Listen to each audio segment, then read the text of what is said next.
வாசிக்க கேட்கலாம். ஏசாயா 60:20. கர்த்தரே உனக்கு நித்திய வெளிச்சமாய் இருப்பார், உன் துக்க நாட்கள் முடிந்து போகும். Praise the Lord.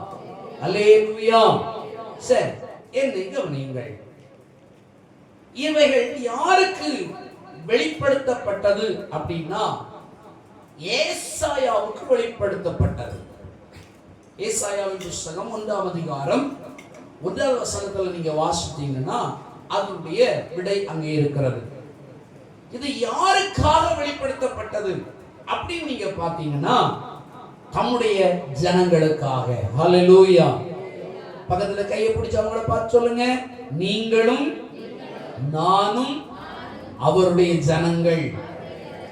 உங்களுக்காகவும் எனக்காகவும் இது வெளிப்படுத்தப்பட்டிருக்கிறது. ஹல்லேலூயா. இங்கே சொல்லப்பட்டிருக்கிறது சூரியன் அஸ்தமிப்பதில்லை. இது அஸ்தமிப்பதில்லைக்கு அர்த்தம் தெரியுமா? இருக்காது. 20 நிமிஷத்துல பிரசங்கத்தை முடிக்கிறேன். என்ன கவனிங்க, கவனிச்சா மட்டும்தான். அஸ்தமிப்பதில்லை என்பதற்கு அர்த்தம் தெரியுமா? சொல்லுங்க பார்க்கலாம். யார தெரிஞ்சவங்க சொல்லுங்க பார்க்கலாம். சத்தமா? சரி, மறைவதில்லை. சரியாக சொல்லிட்டீங்க. அடுத்து சொல்லப்பட்டிருக்கு. அடுத்த வாசிங்க தொடர்ந்து. சந்திரன் மறைவதும் இல்லை,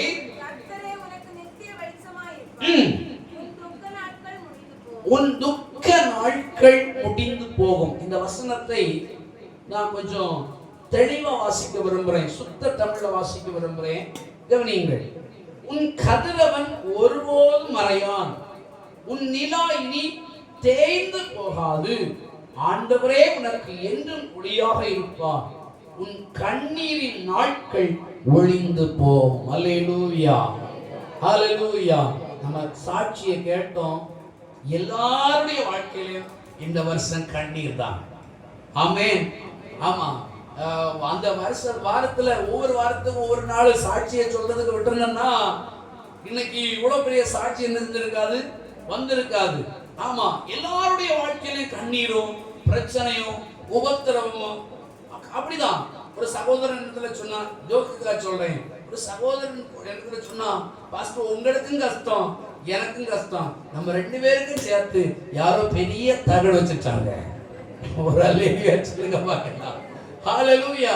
அது ஏன் அந்த வார்த்தை இப்படி வந்ததுன்னா அவ்வளவு கஷ்டம், அவ்வளவு நெருக்கம், பிரயாசப்படுறோம், முன்னேறதுக்கு நல்லா பிரயாசப்படுறோம். ஆனா நமக்கு நம்முடைய வாழ்வினுடைய காரியங்கள் குறையப்படல. நம்ம செய்ய வேண்டிய வேலையை கரெக்டா தான் செய்யறோம், எவ்வளவு தோமன்றோம், எல்லா காரியங்களும் கரெக்ட். ஆனால் நம்முடைய வாழ்க்கையில அந்த நினைத்த காரியத்தை எட்டி பிடிக்க முடியல. ஒரு அல்லேலூயா சொல்லுங்க பார்க்கலாம். ஹல்லேலூயா. அவ்வளவு கஷ்டம். ஆனா ஆண்டவர் இப்போ உங்களுக்கு வாக்கு கொடுக்கிறார், அந்த எல்லா துக்கத்தின் வல்லமைகளை நிர்மூலமாக்கி அந்த துக்க நாட்களை மறைய பண்ண போகிறார். ஹல்லேலூயா. அவைகளை இந்த வருஷத்துல ஆண்டவர் ஒளிய பண்ண போகிறார். ஹல்லேலூயா. கொஞ்சம் நம்முடைய வாழ்க்கையை கொஞ்சம் திரும்பி பாருங்க. நம்முடைய வாழ்க்கையில துக்கம் இருக்கா? நம்முடைய வாழ்க்கையில துக்கம் இருக்கா? பக்கத்துல கேளுங்க பார்க்கலாம். கையை பிடிங்க பார்க்கலாம். எல்லாரும் கையை பிடிங்க. அப்பதான் அந்த தூக்க கலக்கம் எல்லாம் மாறி போகும். கையை பிடிச்சு குலுக்கி கேளுங்க. உங்க வாழ்க்கையில துக்கம் இருக்கா? இருக்குன்னா இருக்குன்னு சொல்லுங்க, இல்லைன்னா இல்லைன்னு சொல்லுங்க. இருக்குது. ஹல்லேலூயா. சரி, நான் இங்க கொஞ்சம் துக்கத்தை உங்களுக்கு சொல்றேன். சிலருடைய வாழ்க்கையில பணம் இல்லாம என்கிற துக்கம். எப்படி? பண கஷ்டத்தினால துக்கம். பிரதர் ஜஸ்டின் அவர்கள் சாட்சி சொன்னார்கள், எனக்கு கையில குடும்ப செலவுக்கு கூட வழி இல்லாத நான் கஷ்டப்படுறேன். அப்படின்னா இங்க என்ன கஷ்டம் வருது?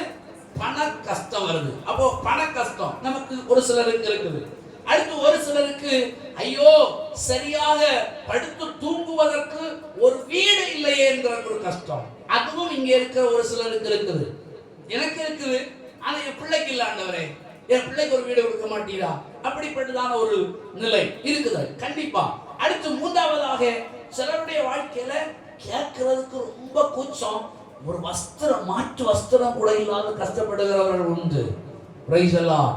ஹல்லேலூயா. ஆனா நான் விசுவாசிக்கிறேன், நம்முடைய சபையில அந்த நிலைமைக்கு யாரையும் கர்த்தர் என்ன செய்யல, வைக்கலன்னு நினைக்கிறேன். அப்படி இருந்தா கர்த்தர் உங்களுக்கு அற்புதம் செய்வார். அதுக்கு அடுத்து 4வதாக ஒரு நேரம் சாப்பாட்டுக்கு கஷ்டப்படுகிறவர்கள் உண்டு. இந்த வருஷத்துல ஒரு அருமையான தாயார் சொன்னாங்க. என்ன சொன்னாங்க தெரியுமா? நான் ரொம்ப கஷ்டப்படுறேன். ஆனா எனக்கு தெரிஞ்சு அவங்களுக்கு 2 ஆண் பிள்ளைகள். ரெண்டு ஆண் பிள்ளைகளும் நல்ல நிலைமையில தான் இருக்கிறாங்க.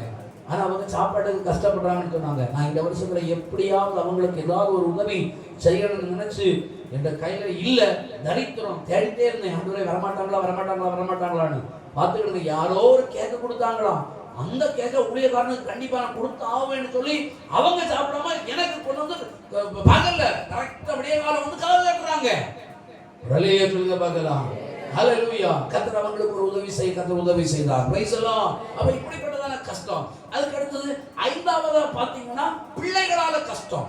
சில பிள்ளைகள் சொன்னா கேட்க மாட்டாங்க, கீழ்ப்படிய மாட்டாங்க, ஊதாரியா சுத்துறாங்க, குடிப்பழக்கத்துக்கு அடிமைப்படுத்தப்பட்டிருக்கிறார்கள், ஆராதனைக்கு வானா வரல, பாரம்பரியத்தின் வல்லமைகள் அவர்களுக்கு பிடிச்சிருக்குது. இந்த பிள்ளைகள் மூலமாக படுத்தப்படுகிறதான கஷ்டம். அடுத்ததாக வேதவசனத்தின் அடிப்படையிலே பார்க்கிறதான வேளையிலே 6ஆவதாக வியாதியால் கஷ்டம். அருமையா ஒரு தாயார் சொன்னாங்க, எனக்கு வியாதிகள் இருக்கிறது, கர்த்தர் பரவாயில்லை ஒரு சுகத்தை தந்திருக்கிறார், எனக்கு நிரந்தர சுகத்தை தரதுக்கு ஜெபம் பண்ணுங்க. Price the Lord.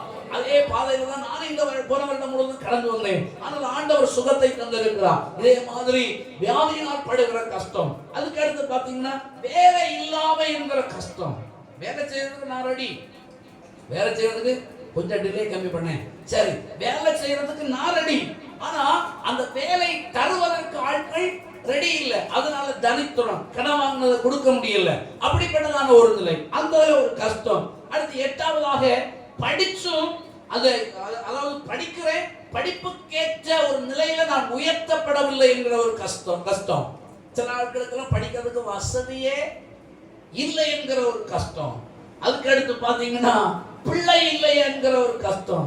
அதுக்கு அடுத்து பாத்தீங்கன்னா என் பிள்ளை, என் குடும்ப தலைவர் குடிப்பழக்கத்துக்கு அடிமைப்படுத்தப்பட்டிருக்கிறாரே, குடிகாரா மாறி இருக்கிறாரே என்கிற கஷ்டம். நான் இப்போ ஒரு 10 கஷ்டத்தை சொன்னேன். இந்த 10 கஷ்டமும் வேத வசனத்துக்கு உட்பட்ட கஷ்டம். ஹல்லேலூயா. இதுக்கு உங்களுக்கு நான் ஆதாரம் சொல்ல முடியும் ஒன்னொன்னுக்காக. ஆனா நான் ஆதாரம் சொல்ல நிக்கல, ஏன்னா நமக்கு நேரம் இல்லை. Price the Lord. ஆனால் இவ்விதமான எல்லா கஷ்டத்தின் நாட்களை, அதாவது இவைகளை வேதம் சொல்றது துக்கத்தின் நாட்கள் என்று, இந்த துக்கத்தின் நாட்களை கர்த்தர் ஒளிந்து போக பண்ணுவேன் என்று சபைக்கு வாக்கு கொடுக்கிறார். ஹல்லேலூயா, ஹல்லேலூயா. சரி, அடுத்து கவனிங்க. நான் வேத வசனத்திலிருந்து ஒரு 3 காரியத்தை சொல்ல விரும்புறேன்.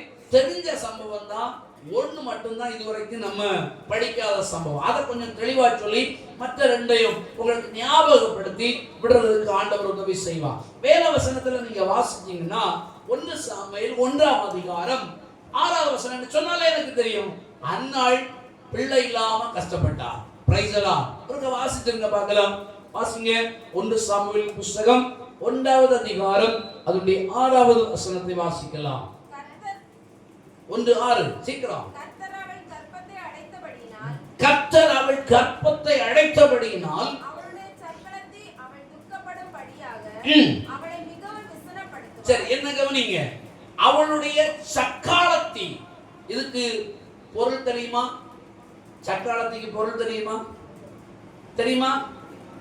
நான் நெட்ல தேடி கண்டுபிடிச்சேன். இதுக்கு என்ன பொருள், ஜனங்களுக்கு சரியாக சொல்லி கொடுக்கணுமே அப்படின்னு சொல்லி பார்த்தா இங்கிலீஷ்ல எப்படி இருந்துச்சு, கோ வைஃப் அப்படின்றது. Praise the Lord. ஹல்லேலூயா. ஆமா, செகண்ட் வைஃப்.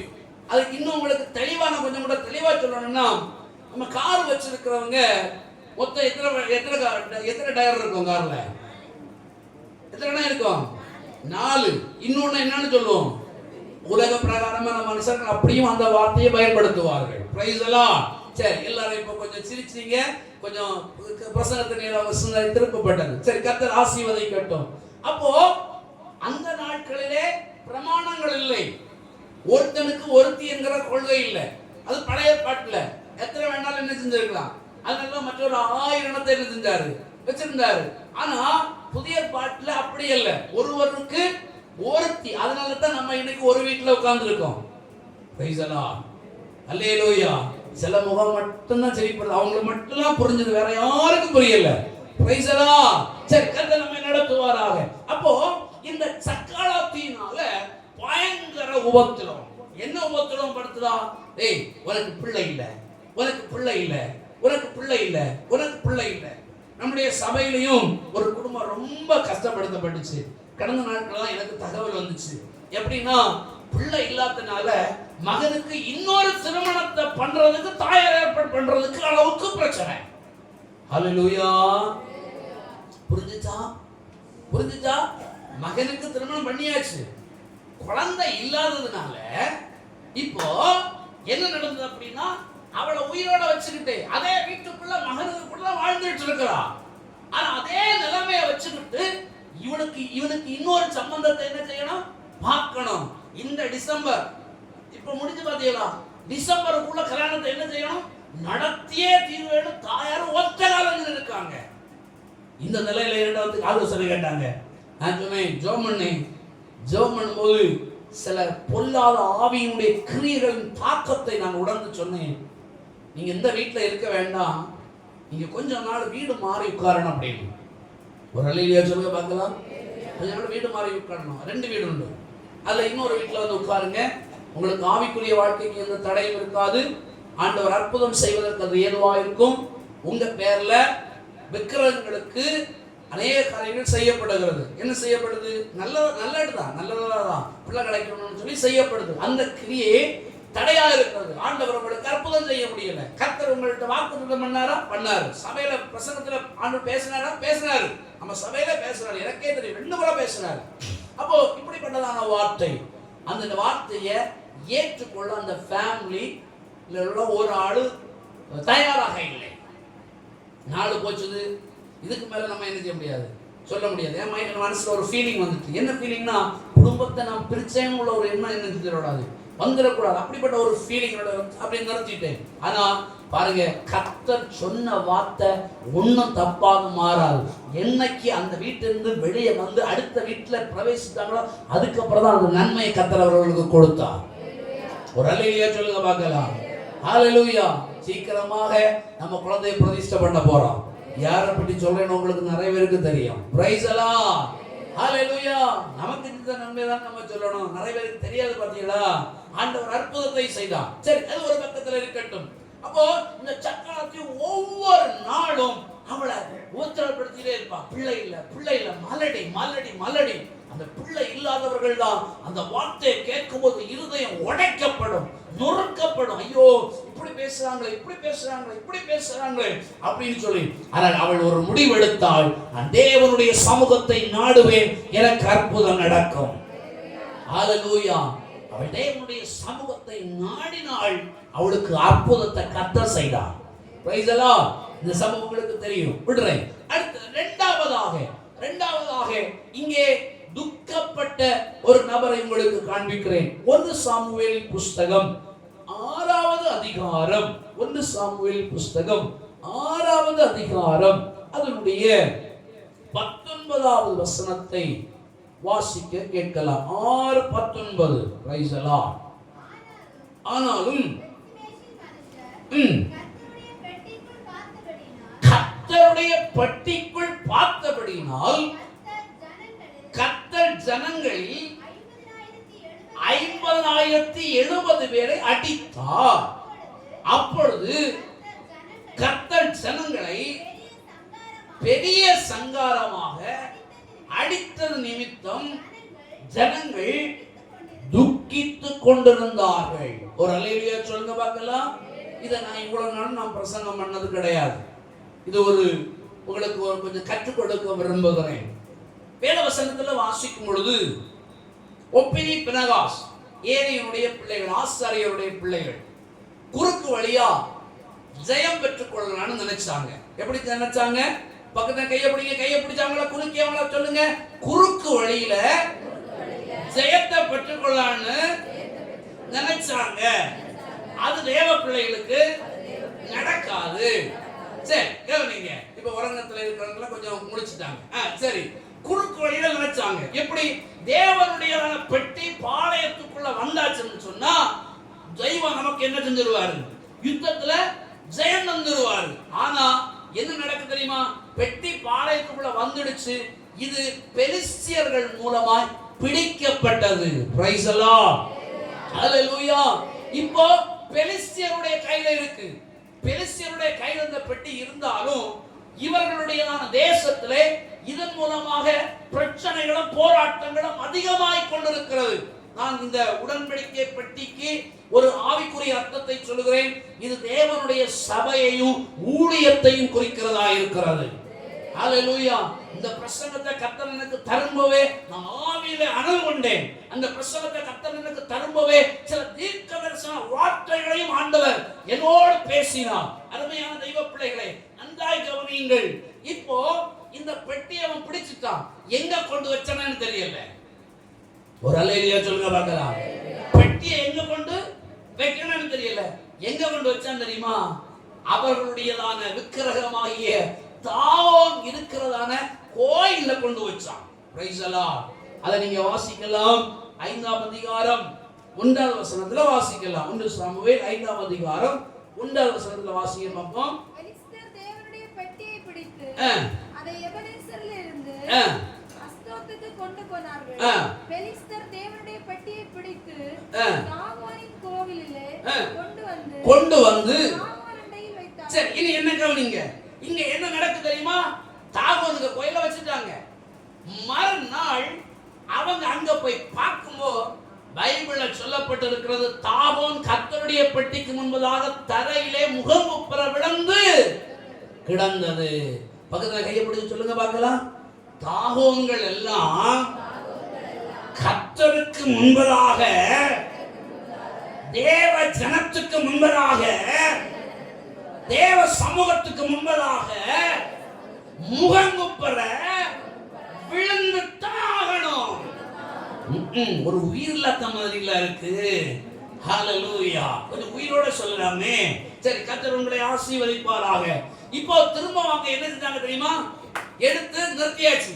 ஹலோ, எடுத்து நிறுத்தியாச்சு. நிறுத்திட்டு போயிட்டு வந்து மறுநாள் வந்து பாத்தீங்கன்னா இங்க என்ன நடக்கு?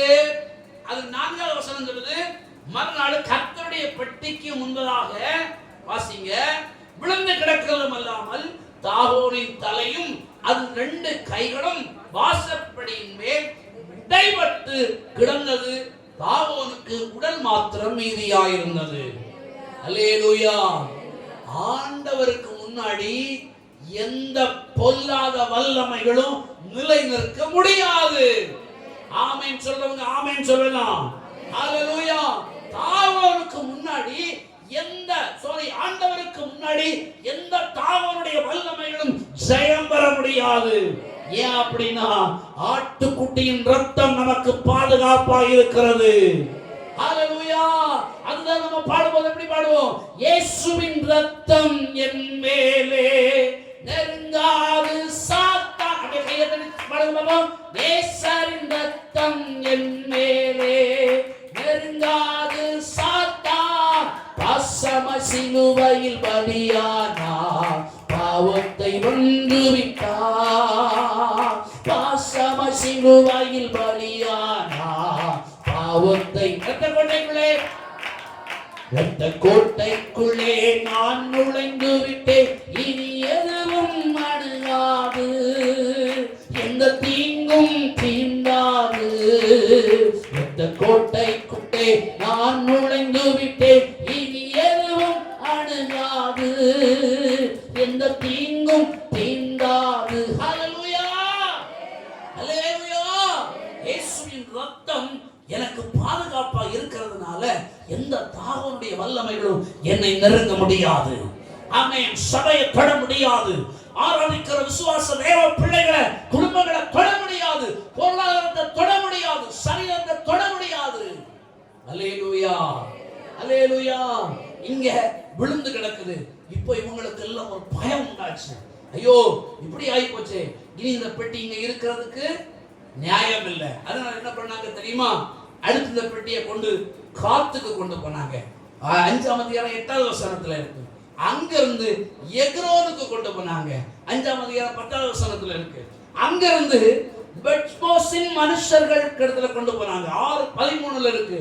அங்க இருந்து அடுத்து அபினதாப் என்கிற ஒரு மனுஷனுடைய வீட்டுக்கு போகுது. அல்லேலூயா.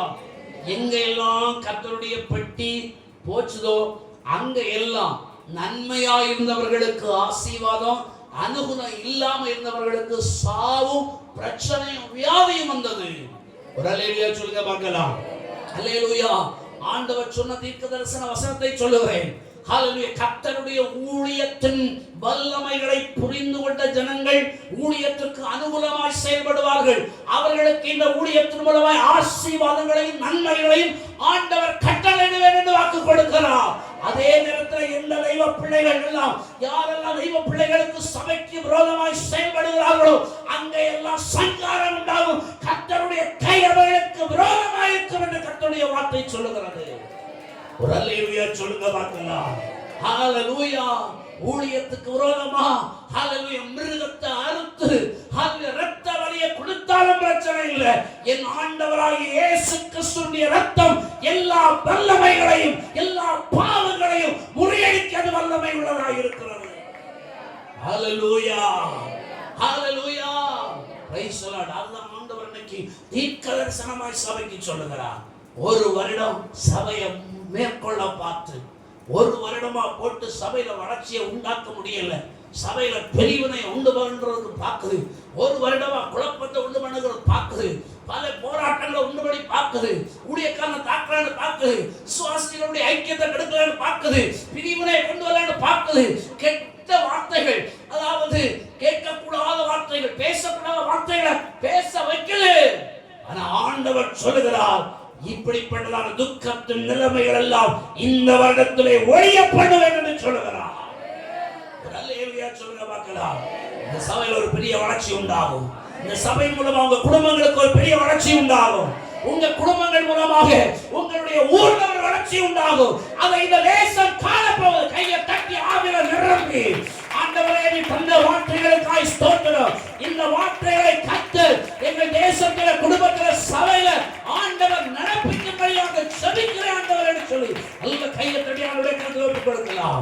உடபாரபா சகலபாரா தீகமானபாரா திகவரபாரபாரா அப்சரபாரா திகவரபாரா சந்தரகலர நிவக்கவரபாரபாரா.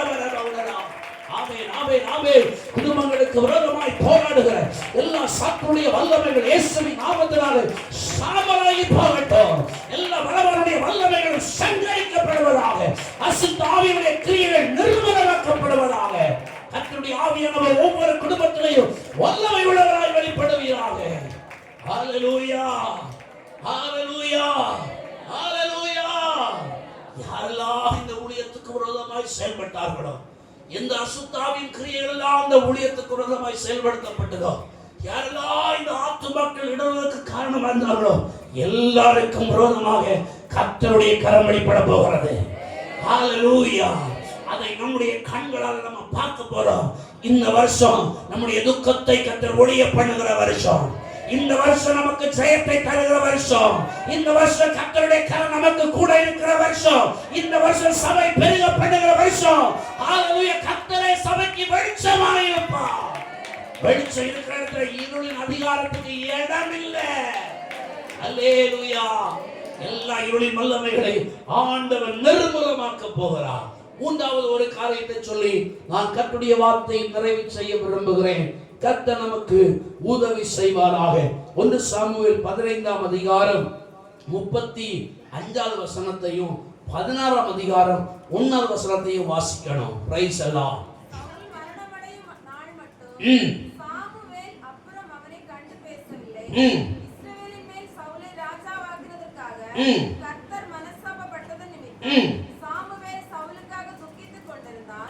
கர்த்தர் சாமுவேலை நோக்கி, இஸ்ரவேலின் மேல் ராஜாவா இராதபடிக்கு நான் புறக்கணித்து தள்ளின சவுலுக்காக நீ எந்த மட்டும் துக்கித்துக் கொண்டிருப்பாய். சபை கவனிக்கணும், சபையும் கவனிக்கணும், சபை நடத்துற ஊழியக்காரனும் கவனிக்கணும். Price the Lord. ஆண்டவர் ஒரு தீர்க்க தரிசனமான வார்த்தையை சொல்றாரு. நான் புறக்கணித்து தள்ளின நபருக்காக நீ ஏன் கலங்குற? நான் புறக்கணித்து தள்ளின நபருக்காக நீ ஏன் கவலைப்படுற? இங்க சவுலை ராஜாவாக மாற்றணும். ஜனங்கள் கேட்கிறார்கள், எங்களுக்கு ஒரு ராஜா வேணும் அப்படின்னு சொல்லி. இந்த நிலையில யார் வர தெரியுமா? கீசுனுடைய மகனாகிய சவுல் காணாமல் போன கழுதையை தேடி வர்றான். தேடி வந்து உன்னை ராஜாவாக மாற்றணும்னு சொன்ன போது அவனுக்கு தாழ்மைக்கு ஒரு அளவே இல்லை. சொல்லுங்க பார்க்கலாம். உங்களுக்கு காண்பித்து தரேன். வேதவசனத்தில் நீங்க வாசிக்கும் போது 1 சாமுவேல் 9ஆம் அதிகாரம் 21ஆம் வசனம். ஒரு ஆள் 10:22 எடுங்க. 1 சாமுவேல் 9:21 ஒரு ஆள் எடுங்க. 10:22 ஒரு ஆள் வாசிங்க பார்க்கலாம். ஆரம்ப நாட்கள் எப்படி இருந்துச்சு? அப்பொழுது சவுல் பிரதித்திரமாக இஸ்ரவேல் கோத்திரங்களிலே சிறிதான பென்யமீன் கோத்திரத்தான் அல்லவா? பென்யமீன் கோத்திரத்து குடும்பங்களில் எல்லாம் குடும்பம் அற்பமானது அல்லவா? இப்படிப்பட்ட வார்த்தைகளை என்னிடத்தில் சொல்வானேன் என்றார். அப்ப பாருங்க, அவனுக்கு குலத்தை, அவனுடைய எல்லா காரியத்தையும் தாழ்த்துறான். நான் ஒண்ணும் இல்ல. பைபிள் வசனம் தாழ்மை உள்ளவனுக்கு கர்த்தர் சொல்லுங்க சத்தமா கிருபை அளிக்கிறார். அப்போ தாழ்மைப்படுத்தப்படுறான். அடுத்து இரண்டாவதாக அவனை ராஜாவாக மாற்றுற நேரத்தில் அவன் என்ன செய்யறான்? ஆசியவாக 10:22 எடுக்கலையா? அவன் இனி இங்க வருவானா என்று அவர்கள் திரும்ப கர்த்தரிடத்தில் விசாரித்தபோது இதோ தளவாடங்களில் இருக்கிற இடத்திலே ஒளித்துக் கொண்டிருக்கிறான். தளவாடங்கள் இருக்கிற இடத்துல ஆளுங்க என்ன செஞ்சுட்டு இருக்காரு? ஒளிச்சிட்டு இருக்காரு. ஏன்? நான் போனா என்ன பிடிச்சு என்ன செஞ்சிருவாங்க? ராஜாவா மாத்திடுவாங்க. ஆமா, இன்னைக்கு இருக்கிறவனை தள்ளிட்டு மேல ஏறதுக்கு என்ன பாடுபடுறாங்க. ஆனா ஒண்ணு, நான் ராஜாவாக மாத்திரேன்னு சொன்னா அவ்வளவு தாழ்மை. வேண்டாம், நான் வரமாட்டேன், நான் சின்னவன், ஒண்ணுக்கு உதவாதவன், அற்பமானவன், எனக்கு பேச தெரியாது. இன்னைக்கு ஆண்டவர் ஊழியத்துக்கு சில நபர்களை அழைக்கிற நபர்கள் என்ன செய்றாங்க? எனக்கு திறமை இல்ல, பாட்டு பாட திறமை இல்ல, ஆள நடத்த திறமை இல்ல, பிரசங்கம் பண்ண திறமை இல்ல, நான் அதுக்கு தகுதியானவர்கள் சொல்றாங்க. தகுதி இல்லாத ஒன்னெல்லாம் தகுதிப்படுத்துவது கர்த்தருடைய கிருபை. அல்லேலூயா. சவுலே தகுதி இல்லாத நிலையில இருந்த ஒன்ன ஆண்டவர் தகுதிப்படுத்தி உன்னை உயர்த்தினாரு. நீ இன்னும் தாழ்த்து இருக்கணும். ஆனா அவன் தன்னை தாழ்த்தல. என்ன செஞ்சான் தெரியுமா?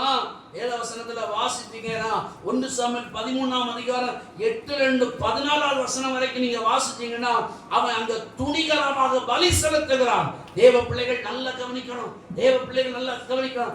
ஆசாரியன் செய்ய வேண்டியது ஆசாரியன் தான் செய்யணும். பக்கத்துல கையை பிடிச்சு 2 குறுக்கு 4 ஜனம் உறங்கணும். நல்ல குறுக்கி அவங்கள பார்த்து அவங்க முகத்தை பார்த்து சொல்லுங்க. ஆசாரியன் செய்ய வேண்டியத ஆசாரியன் தான் செய்யணும். உதவி ஊழியக்காரன் செய்ய வேண்டியத உதவி ஊழியக்காரன் செய்யணும். விசுவாசி செய்ய வேண்டியத விசுவாசி தான் செய்யணும். இதுக்கு உங்களுக்கு அர்த்தம் புரிஞ்சுதா? உறக்க சிக்கல இருக்கிறதுனால அர்த்தம் என்ன செய்யாது? புரியாது. நான் சொல்லித்தரேன். ஆசாரியனுக்கும் உதவி ஊழியக்காரனுக்கும் வித்தியாசம் உண்டு. என்னையே வச்சு உங்களுக்கு நான் உதாரணமா சொல்லித்தரேன். நான் பைபிள் காலேஜ் முடிச்ச உடனே எனக்கு ஒரு பேர் கொடுக்கப்பட்டது. என்னன்னா ஊழியன். இன்னொரு பேர் சொல்லுவாங்க உதவி ஊழியன். என் கையில சபை எல்லாம் கிடைக்காது. சபை கையில தரமாட்டாங்க. நான் போனோம் பயிற்சி ஊழியன். போனோம் அங்க போய் யாரை நடத்தணும், வரணும். போனோம் அந்த வீட்டை விசிட் பண்ணணும், வரணும். இவ்வளவுதான். ஆனா நான் ஒரு 5 வருடம் தாண்டின உடனே எனக்கு கையில சபை சார்ஜ் கொடுப்பாங்க. சபை சார்ஜ் கொடுக்கும்போது என்ன செய்யலாம் அப்படின்னா, கல்யாணம் நடத்தக்கூடாது, அடக்காரம் நடத்தக்கூடாது, பால் காய்ப்பு நடத்தக்கூடாது, இப்படி ஃபங்க்ஷன் நடத்தக்கூடாது. ஓகேவா? மற்ற மாதிரி பிரசங்கம் பண்ணலாம், ஜனத்துக்கு தேவையான வார்த்தை ஆறாம் போயிட்டே இருக்கலாம். ஒரு 7 வருஷம் ஆன பிறகு திருமணம் ஆகணும். ஒரு 7 வருஷம் ஆகணும். ஆன உடனே என்ன செய்வாங்கன்னா, வா அப்படின்னு சொல்லி என்னை கூப்பிட்டு, என்னையும் என்னுடைய மனைவியை கூப்பிட்டு தலையில கை வச்சு எங்களை ஆர்டினேஷன் பண்ணுவாங்க. முதல்ல பண்ணது கிராஜுவேஷன். பைபிள் காலேஜ் முடிச்ச உடனே கிடைக்கிறது பட்டமளிப்பு உள்ள கிராஜுவேஷன். ஆனா இப்ப கொடுக்கிறது ஆர்டினேஷன். 7 வருஷம் கூட இருந்திருக்கான், இருந்திருக்கான். எப்படி பாதுகாப்பு நடத்தணும், எப்படி அடக்காரம் நடத்தணும், எப்படி பிரதிஷ்டை பண்ணணும் எல்லாம் தெரியும். இப்போ ஆர்டினேஷன் எல்லா ஊழியர்களும் சேர்ந்து பிதா குமார் பரிசுத்த ஆவி நாமத்திலே இவனை தேவனுடைய ஊழியக்காரனாக ஆர்டினேட் பண்ணுகிறோம்னு சொல்லி அதிகாரப்படுத்தி ஜெபிச்சு சர்டிபிகேட் தந்து கையில அனுப்புவாங்க. ஒரு அல்லேலூயா சொல்லுங்க பார்க்கலாம். அல்லேலூயா. ஆமா. அப்போ நான் உங்களுக்கு சொல்றது என்னன்னா, அந்தந்த நிலைமையில இருந்து செய்ய வேண்டியதை மட்டும்தான் செய்யணும். ஒரு இடத்துல பாத்தீங்கன்னா ஒரு விசுவாசி ஊழியக்காரன் நல்ல பிசாசு விரட்டுவாரு. ஒரு நாள் ஊழியக்காரன் இல்ல, ஊழியக்காரன் இல்லதுனால கொண்டு வாங்க நான் விரட்டுறேன்னு சொல்லி விரட்டினாரு. அன்னைக்கு பிடிச்ச தரித்திரம் இன்னைக்கு வரைக்கும் பிசாசு மாறல. ஒரு அல்லேலூயா சொல்லுங்க பார்க்கலாம். அல்லேலூயா. செய்யக்கூடாதத செய்யப்படாது. இவன் அப்படிதான் செய்யக்கூடாதத செஞ்சதுனால என்ன நடந்து தெரியுமா? அது வேத வசனத்துல நீங்க வாசிச்சீங்கன்னா துணிகரமா செஞ்சான். சாமுவேலுக்கு வாயில தீர்க்கதரிசன வார்த்தை வந்துச்சு. என்ன சொன்னார்னா, உன் ராஜ்யபாரம் நிறைபடாதுன்னு சொல்லிட்டாரு. அல்லேலூயா. சரி, அதுதான் விட்டுட்டான். அடுத்த இரண்டாவதாக இன்னொரு இடத்துல 1 சாமுவேல் 15ஆம் அதிகாரம் 3ல இருந்து 9 வரைக்கும் 15வது வசனம் வரைக்கும் நீங்க வாசிச்சு பாத்தீங்கன்னா, இங்க ஆண்டவர் சொல்றாரு, நல்ல கவனிக்கணும். இதுல ஒரு சத்தியத்தை உங்களுக்கு சொல்லித்தாரேன், ஒரு சத்தியத்தை சொல்லித்தாரேன். ஆண்டவருடைய பிள்ளைக்கு மேல, ஆண்டவருடைய பிள்ளைக்கு மேல ஒருத்தன் கை வச்சுட்டானா அவனை விடவே மாட்டாரு. ஒரு அலையிலே வந்திருக்கணும். அலையில சொல்றது எதுக்கு தெரியுமா? ஒப்பனையா இருக்கு. நான் ஆண்டவருக்கு பிள்ளையே இல்லப்பா. Praise the Lord. ஹல்லேலூயா. ஒரு ஆண்டவருடைய பிள்ளைக்கு மேல எவனாச்சும் கை வச்சானா ஆண்டவர் விட மாட்டாரு. நம்ம மறந்துடுவோம். இங்க நீங்க அந்த வசனத்தை வாசிச்சீங்கன்னா, வீட்டுல போய் வாசிச்சீங்கன்னா இங்க ஒரு மனுஷன் இருக்கிறான். இவன் ராஜ பாதை வழியா இஸ்ரவேல் ஜனங்கள் போறதுக்கு வழி கேட்ட பிறகு வழி கொடுக்கல. பாலாக்குங்கிற பேரு. இவன் உடனே என்ன செஞ்சான்? பிலேயாம் என்ற ஒரு தீர்க்கதரிசியை சபிக்கிறதுக்கு கூப்பிட்டான். கூப்பிட்டது மட்டுமல்ல, தாய்த்து போனவர்கள், நடக்க முடியாத கேஸ், நொண்டி கேஸ், இதெல்லாம் நடந்து போக பின்னாடி வரும். அவங்களெல்லாம் பின்னாடி போய் ஒன்னொன்னா வெட்டி கொன்னான். ஆண்டவர் என்ன செஞ்சார் தெரியுமா? இந்த பையன் இப்படி செஞ்சான் பார்த்துக்க, அன்னைக்கு அவனை விடாதன்னு சொல்லி ஆண்டவர் சவுல் கையில ஒப்பு கொடுக்கிறாரு. எத்தனை வருஷம் தாண்டி பார்த்துக்கிடுங்க. அவன் செஞ்சது அவன் மறந்துட்டான். ஐயோ, பாலாக்கு எங்களுக்கு இப்படி செஞ்சான்னு சொல்லிட்டு ஜனம் என்ன சொல்லிட்டு மறந்துட்டு, ஆனா என் பிள்ளை மேல நீ கை வச்ச ஒண்ணு நான் விட மாட்டேன்னு சொல்லி பல யுகங்கள் தாண்டியாக சவுல கத்தர் எழுப்புறாரு. ஒரு நல்ல எளிய சொல்லுங்க வாங்களா. இப்ப சொல்றாரு, நீ போனோம், அவனையும் கொல்லணும், அவனுக்கு மிருக ஜீவங்கள் எல்லாத்தையும் என்ன செய்யணும், ஒரே சங்காரம் பண்ணணும் அப்படின்னு. இவன் போனான், போய் யுத்தம் பண்றான். யுத்தம் பண்ணும்போது ஆடு எல்லாம், நம்ம இங்க உள்ள ஆடு பாத்தீங்கன்னா இப்படி ஒல்லி சொக்கையா இருக்கும். அங்க உள்ளது பாத்தீங்கன்னா 2 ஆடுகள் சமமாட்டு அப்படி கனத்துட்டு வருது. அவனுக்கு பார்த்தான், எல்லாத்தையும் நல்லமானதை பிடிச்சிட்டான். ராஜாவை உயிரோட கொண்டு வந்துட்டான். இப்போ வந்தாச்சு. வந்த உடனே சாமுவேல் வராரு. சாமுவேல் கிட்ட ஆண்டவர் சொல்லியாச்சு, எப்பா அவருக்கு துரோகம் பண்ணிட்டாப்பா, போப்பாடு. இங்க வந்து பார்க்கும்போது எல்லாம் செஞ்சியா? எல்லாம் செஞ்சுட்டேன், சூப்பரா காரியத்தை முடிச்சுட்டேன். அடுத்து உடனே கேட்கிறாரு, அப்படியா? அப்ப எனக்கு காதுல ஆடு மாடு சத்தம் கேட்குது. முதல்ல சொன்னா நான் கர்த்தருடைய பார்வை, கர்த்தருடைய சித்தப்படி செஞ்சுட்டேன்னு. இப்ப ஆடு மாடு சத்தம் யாருன்னு கேட்ட உடனே அது உம்முடைய தெய்வத்துக்கு. இந்த வார்த்தையை கவனிச்சடா, இவ்வளவு நாளும் கர்த்தராகிய தேவன். இப்போ எப்படி உனக்கு பேரு, புகழ், பெருமை, ஆஸ்தி, சொத்து எல்லாம் வந்த பிறகு, ஆள்பலம் எல்லாம் வந்த பிறகு உன் பேச்சு எப்படி மாறுது? இதுவரைக்கும் ஏன் ஆண்டவர், ஏன் கர்த்தர், ஏன் சபை, ஏன் ஊழியக்காரர், எங்க விசுவாசிகள், அப்படிப்பட்டதான பேச்சு. இப்போ உன் சபை, உன் விசுவாசி, அப்படிப்பட்டதான நிலையில அவன் பேசுறான். பாருங்க, கோபம் உண்டாகுது. ஆண்டவர் சொல்லிட்டாரு, இவனை தள்ளுறேன், அடுத்து இன்னொரு இடத்துல நான் எழுப்ப போறேன். ஒரு அல்லேலூயா சொல்லுங்க பார்க்கலாம். ஹல்லேலூயா. தீர்க்க தரிசனமான வார்த்தை வருது. ஹல்லேலூயா. பூமியிலே உயர்ந்த ஸ்தானத்திலே இருக்கிற சில நபர்கள் அந்த இடத்துல இருந்து தள்ளி கர்த்தர் இந்த வருஷத்துல உங்களை அந்த ஸ்தானத்துல வைக்க கர்த்தர் விரும்புகிறார். Praise the Lord. ஹல்லேலூயா. சில உயர்வான ஸ்தானத்துல கர்த்தர் உங்களை உயர்த்துவேன் என்று உங்களுக்கு சபைக்கு வாக்கு கொடுக்கிறார்.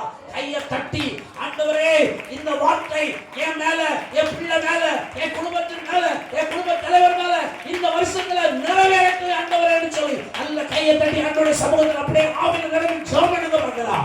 Price the Lord, price the Lord, price the Lord, price the Lord, price the Lord, price the Lord, price the Lord, price the Lord, price the Lord, price the Lord. நன்றி. ஹல்லேலூயா, ஹல்லேலூயா. ஆண்டவர் உயர்வை தரும் பொழுதும் ஆண்டவரை மறக்காதீங்க. உங்க தெய்வம்னு சொல்லாதீங்க. எல்லாத்துக்கும் என் தெய்வம் தான், என் கர்த்தர் தான், அப்படியே சொல்லுங்க. கர்த்தர் உங்களை ஆசீர்வதிப்பா. இங்க பாத்தீங்கன்னா இவன் என்ன செஞ்சான் தெரியுமா? கீழ்ப்படியாமை இவனுடைய வாழ்க்கையில வந்து விட்டது. ஒரு அல்லேலூயா சொல்லுங்க பார்க்கலாம். ஹல்லேலூயா. கீழ்ப்படியாததுனால இடம் மாறி போச்சு.